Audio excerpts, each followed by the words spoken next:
I'm Dana, and today's video is bringing the mood back down a little from the cheerful stuff I've been trying to make, because I think that it's important to talk about the grim stuff too, quite frankly. I don't always fancy it, I don't always particularly want to, but I think it's important and it's a good part of the point of this channel.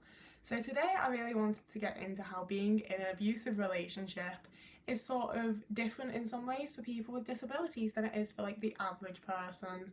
This isn't some sort of pain Olympics or whatever. I'm not trying to say it's worse. If you're in an abusive relationship, you're in an abusive relationship and it f***ing sucks. I've sworn very early on in this video, it might not get monetized now, but we're going with it. Because it's awful. It's one of the worst things that you can fucking go through. It's a horrible, horrible time. And I don't think that it's any better or any worse for anyone. You know, it's just awful. But I think that there's some ways that it's just a bit different if you've got a disability. Obviously, I'm coming at it from the perspective of someone that's autistic. I'm trying to keep in mind that there's lots of different disabilities. So, you know, I'll try and make it as diverse and thought as possible, but also I'm just one person. It will predominantly be my thoughts and experiences. So that's my explanation and disclaimer out the way. We can get straight to the fun stuff, which the first one that I noticed, it's not the first thing I noticed, but it's the first one I want to talk about because it's the one that I didn't notice during the relationship, and that's financial abuse. Obviously anyone can experience this, but I do think it's more likely to happen to disabled people, and especially autistic people. Well, maybe not especially, but you know, so few of us are employed, so few of us have full-time jobs and high-paying jobs. You know, a fairly small percentage of us. So the vast majority of us are relying on governments to pay for us, side jobs, self-employment, family and friend support. You know, we're relying on a lot of different things to get money. And just for me personally, for the vast majority of I was in a really abusive relationship for 8 years, and for the vast majority of it I didn't have any money at all. Any money that I had was from him or my family. There was a brief period that I got carers allowance from my dad. It was £60 a month. It was next to nothing. And for the last 2-3 years of the relationship I was able to start claiming PIP, which is £300 a month for me. A little bit under, it's £260, but I got a very, very small amount of money, and he was working full-time, a reasonably well-paying job for the vast majority of the relationship. And you know, two people were living off of one wage, so we weren't doing particularly well. It was a difficult time, I'll give. I understand why it was stressful. I understand why he would have been stressed and everything else that was going on. However, it was constantly held over my head. Anything that I spent, even if it was my own money that I'd done something for, you know, every now and again I would have a few days work, or my dad died and I got a bunch of money, you know, things like that. He would guilt me and make me feel terrible for even spending my own money, even on things that I needed. Never mind if I actually wanted it. And I still feel a horrendous amount of guilt if I buy anything that isn't necessary, that's not something that I absolutely need right now. And even then I struggle with it. And in the UK, I feel this is especially probably prevalent because you can't claim a lot of money that you otherwise would be able to if you're in a relationship with someone that you live with. So because I lived with him, I couldn't claim any money through universal credit, and now that I live alone, well, with a housemate that I'm not in any sort of relationship with, I can claim money. And it's okay, but it puts a huge amount of expectation on your partner to just foot the bill and to just carry you and pay for you to survive. And you know, I don't want to get into politics and government things and everything else because I'm not smart enough. I'm not smart enough to hold my hands up for that one. But it does mean that for many, many years, I was well, I can't leave. I physically can't, I don't have anywhere to go. And I don't have any money. I don't have this chance to save up any money. You know, any money that I get is we're informed in a letter that I'm going to be getting it, and then he basically sees it as his money and he's going to tell me what to spend it on. You know, I put hundreds towards a credit card that I very rarely got to use because he'd built up thousands of pounds of debt on it. And I used it you know, a handful of times very occasionally. It was a whole thing. But I think it's you know, very likely that a lot of disabled people won't be able to work or won't be able to work long hours. And we're just sort of stuck with whoever will pay for us, and we don't have any other choice. And we're so often made to feel ashamed of it as well, and we're leeching from them and we're just parasites. And it's I'm just trying to survive. I'm not even trying to live. I'm just trying to survive. And as I think is common of abusive relationships, it was one of those things where if I got upset about it, if I got mad about it, suddenly he didn't realise he was doing it, and he just wants us to have a nice life together, and he's really fucking sorry, you know, and he'll never do it again. He doesn't mind paying for me. He just had a moment of weakness, a moment of anger because we haven't been doing well, and he totally doesn't mind paying for me. I totally don't need to worry about it until like a week and a half later when he's mad about it again, and I do need to worry about it again, you know? Outside of being financially dependent on them though, I think that a lot of us will also experience the social dependence, because for me, like I said, I was in a relationship for 8 years that was really abusive. He did a great job of making sure that I didn't interact with friends and that I actively fell out and had arguments with friends, often because of things he said and like the way that he hyped it up to seem like they were horrible, terrible people, and he was the only person there for me that really cared about my best interest and actually like loved me, you know? So it really didn't take too long before my entire social life was him, my mother and my brother, and we have a bunch of separate issues with my mum and brother, and he repeatedly told me to stop talking to them and just cut them off, which was, in fairness, in the end, for the best. But he wasn't doing it because it was for the best. He was doing it because that meant that I was socially dependent on him. All of my social activities, like any time I left the house, any time I was going anywhere, any time I experienced anything, was with him. All the opinions I heard came from him. Any opinions that I expressed were shut down by him, you know. He was my only social source, essentially. Because as much as I did go and see my mother and brother, they're awful, annoying people, and they'd sit there and have, like, racist rants and shit. So, like, although I was socially there, I was, like, mentally checked out. But it was difficult for me to leave the house alone, you know. Like, my anxiety was so incredibly high, and I still struggle fairly often. And between that and him entirely like shutting down my social life and all of the people that I then met being through him and him like introducing me to them and making the relationship a thing, you know, like he was my social everything. And that creates a whole new issue of like, if I leave, who do I turn to? Who do I even ask for help to leave? Because I don't have anyone but him. You know, if I leave this guy, or if you leave the abusive relationship that you're in, like in general, you know, who's going to be there for you? You're not going to have anyone, and that's horrifying. You know, you've been taught that you can put everything into this one person. They're going to look after you, and they're going to like keep you safe and love you forever and whatever else.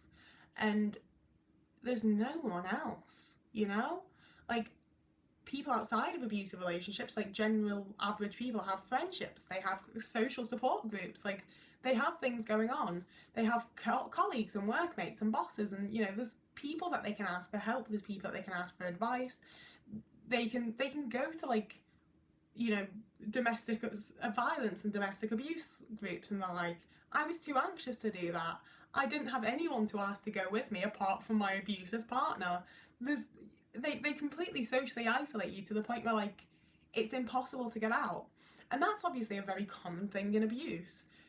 And it's only, you know, again, not pain Olympics, I'm not saying it's worse, but it's absolutely amplified when it's a case of like, but I can't leave the house on my own. Like, not only have I been isolated from the people that I could be socially involved with, but I can't find any new ones. I can't rekindle those. Like, I'm too anxious to do anything around people. You know, it's already an impossible situation with just like extra things added on top that you really don't fucking need. Moving on though, less of an issue for me personally, and less of an issue than I even expected it to be, is care needs. My ex acted as though he helped me with everything. He acted as though I wasn't going to be able to exist without him, you know, like we had arguments where like he said it felt like he was my carer and bullshit like that. So I was really terrified moving out, being like, I don't have anyone to like help me with my care needs, you know, I don't have anyone to help me with food, I don't have anyone to help me with like when should I shower, I don't have anyone else to help me with XYZ, to help me motivate myself, to help with this, to help with that. I was absolutely terrified. And then I moved out and it turns out that he didn't actually really, I mean, he was actively not helpful when it came to those things. I actually manage everything much better now that I've moved out. But that's obviously just me, and like I said, as much as this is like my experience, I do want to keep it open to like people of other disabilities. So for a lot of people, there's going to be like the added absolute complete terror of like, who the fuck's going to look after you? You know, if you have physical disabilities, if you have chronic pain, there's things that you just straight up cannot do. You know, I'm very lucky to be like physically able-bodied. I don't know why that fucking slipped from my mind. I'm an able-bodied person, so like I'm fine, I'll just do my shit, you know? I might struggle to like find the motivation to like be able to work through the sensory issues, you know, like I've got my own shit going on, but I physically can do whatever I need to. It's just might take me a while and whatever else, you know. But for a lot of disabled people, there's going to be the added thing of like, if you can't cook for yourself, like if you physically can't like stand there to cook a meal for yourself, how the fuck are you gonna eat? You know, things like that. If someone's physically disabled and struggles getting in and out of bed, how the fuck are you getting out of bed in the morning on a bad day? Like, you're just gonna have to stay with this person, aren't you? Like, I have no advice. I just wanted to make it a more diverse thing, because I'm saying people with disabilities and not just autistic people, because I think that lots of these apply to people with lots of different disabilities. I'm over explaining what doesn't need to be explained rather than the actual point. But like, I have friends who are physically disabled, and they very thankfully have partners who are really great partners, as you know, as far as I'm aware, and they help them out and do what's necessary, and like, it's their relationship and it's how life goes, and it's completely normal and whatever. But for disabled people in horrible abusive relationships, like, like, even with the things that I had him help me with, I was shamed for that. I made to feel like terrible for it, because no one else needs this, normal people don't need it. You know, I was already made to feel terrible about needing any sort of help. And as I say, although like it was unfounded, I was terrified of not having that and not having that care. And as much as I didn't need it, if I had, that could have gone real fucking bad for me. And like, the government isn't providing care to people that need it. Like, I know that from having disabled friends. Like, the support that a lot of people need is not there. And, you know, what are you meant to do if the person that's abusing you is the person that's also looking after you in some ways? Moving off of that though, because it's really not my fucking topic. I'm able-bodied. Like, I just wanted to throw it in so that it's there, you know? I think it's an important point to think about, in my opinion, so I wanted it to be in there, but I'm also really not the person to talk about it. So we're going to move on to the normalisation of the abuse. As with all of these, it is obviously something that happens in most abusive relationships of any sort, but I think that it's especially easy to do to people with, like, you know, autistic people, ADHD people that already have things going on where, like, it's not like a loss of grip on reality or whatever at all, but like, I don't necessarily know what's normal anyway. So there's a lot of things that I'll just assume that must be normal. If someone tells me that's what people do, I guess that's what people do. I don't know any better, I don't know any difference. Which made it very easy for, like, if I was like, I don't think it's okay for you to treat me like this, for him to be like, it is though, everyone's like that. And I'd be like, oh, okay. And not only that, but I feel like in society as a whole and in media and the like, there's lots of little parts of abuse that are normalised and are just seen as like part of relationships, and oh, isn't that just what it's like to be with a man? Like, I got that so often. Like, I'd complain about things or be like, this thing that he did or said really upset me, he didn't do this thing that I needed, you know, like I'd be like having these really valid complaints about the relationship, and my family members and people around me would be like, well, he's a man, what do you expect? He's a man. And that like led me down the whole like other fucking path of being like, I'm never going to date a man again because they're terrible. And then, you know, meeting men and being like, oh, it's diverse and some of them are alright and some of them are horrible. But it was this constant normalisation of like, well, that's just how it is to be in a relationship. And especially from women that have been like married and had kids, and like, you know, they're telling me that's just how it is for like 50 years of your life until he dies. So I guess it must be normal. And that definitely, again, plays a part in like any sort of fucking abusive relationship. You wouldn't stay in it if you knew that it was a horrible abusive relationship. There's some degree of like normalisation, like, well, there's nothing better, like this is just sort of how it is, you know? And it's especially easy done when they're gaslighting you. And my final point for this video is that, like, I'm so easily gaslit. I don't like to admit it because other people are gonna fucking gaslight me because they know that they can. But it's also like just sort of embarrassing and a bit like, oh, come on, I should know better.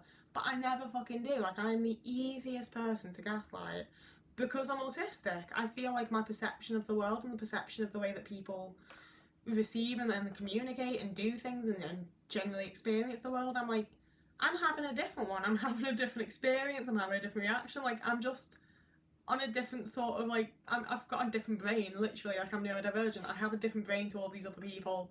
So I'm already questioning, like, is my brain thinking the right thing? Is my brain doing the right thing? Is my brain picking up on the right things? So it's extremely, extremely easy to just convince me that, no, it's not. This is how it is.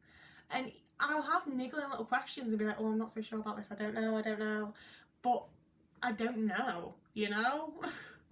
Like, I don't know any better, so it's not like I can be like, well, actually, and I don't know what would be worse, so I'm like, okay, and I just accept things that people tell me, and that's fine when it's like good people that are telling you the right thing and like offering good advice and really helping you. Really fucking horrible when they're gaslighting you into thinking that like anytime they scream in your face and shout abuse at you, it's just because you inspire that in them and it's your own fault.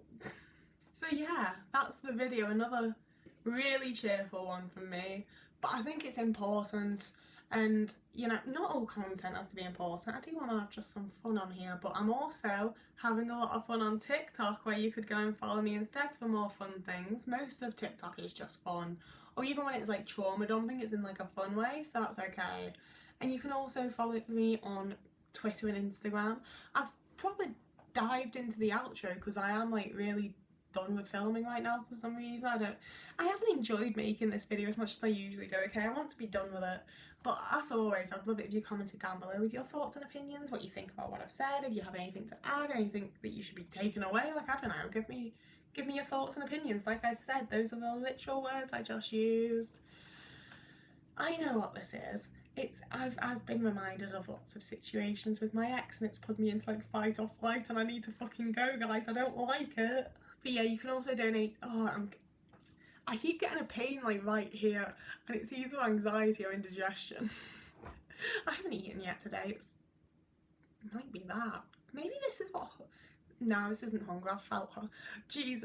Okay, so you can also donate to me on Patreon. You can donate to me on Ko-fi, and you can become a YouTube member if you'd like. There's no pressure. You don't have to. It'd be lovely if you subscribed, though. I love people subscribing more than anything. And yeah, I post on Thursdays and Sundays if you want to see more content from me. And now I'm gonna go. So whoever you are, wherever you are, I hope you're having a lovely morning, evening, day, afternoon, week, month, year, and I'll see you again in a couple of days.